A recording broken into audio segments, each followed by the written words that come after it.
اللہ پاک نے ہمارے پیارے نبی صلی اللہ علیہ وسلم کو بیت المقدس اور آسمانوں کی راتوں رات سیر کرائی، جسے معراج کہتے ہیں، جس کا ذکر قرآن شریف میں سورہ بنی اسرائیل پارہ 15 اور آیت نمبر 1 میں آیا، جس کا ترجمہ کچھ اس طرح ہے۔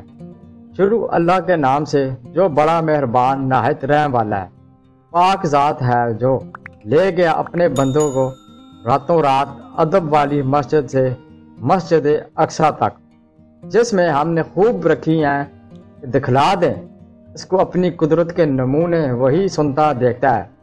ایک رات جب کہ آپ سو رہے تھے، حضرت جبرائیل علیہ السلام تشریف لائے اور آپ کا سینہ چاک کر کے قلب کو آب زمزم سے دھویا اور اس میں ایمان اور حکمت بھر دی۔ آپ کے پاس سفید رنگ کا براق لایا گیا، جس پر آپ کو سوار کیا گیا۔ حضرت جبرائیل علیہ السلام نے اس کی رکاب پکڑی۔ راستے میں آپ کو بہت سے عجائبات، براق کا ایک قدم جہاں تک نگاہ جاتی تھی پڑتا تھا۔ آپ کو بیت المقدس پہنچایا گیا، جہاں مسجد اقصی میں آپ امام بنے اور آپ کے پیچھے تمام انبیاء نے نماز پڑھی۔ پھر تمام انبیاء سے ملاقات کرائی گئی۔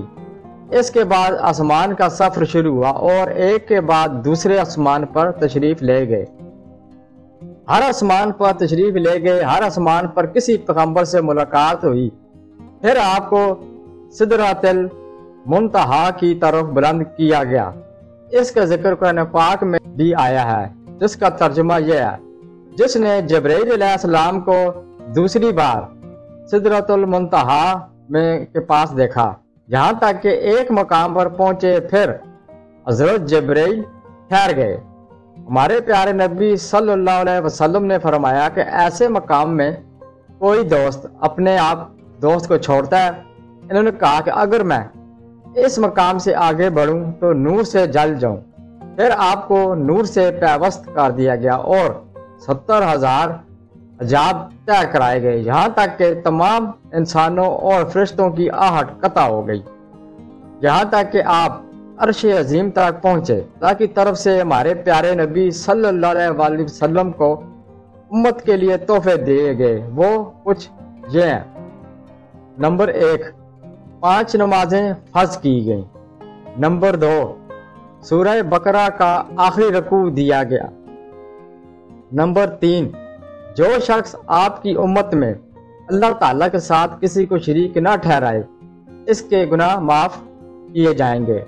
نمبر 4، اور یہ بھی وعدہ ہوا کہ جو شخص نیکی کا ارادہ کرے اور اس کو کرنے نہ پائے، ایک نیکی لکھی جائے گی، اور اگر اس کو کر لیا تو کم از کم 10 حصے کر کے لکھے جائیں گے، اور جو شخص بدی کا ارادہ کرے اور پھر اس کو نہ کرے تو وہ بالکل نہ لکھی جائے گی، اور اگر اس کو کر لے تو ایک ہی بدی لکھی جائے گی۔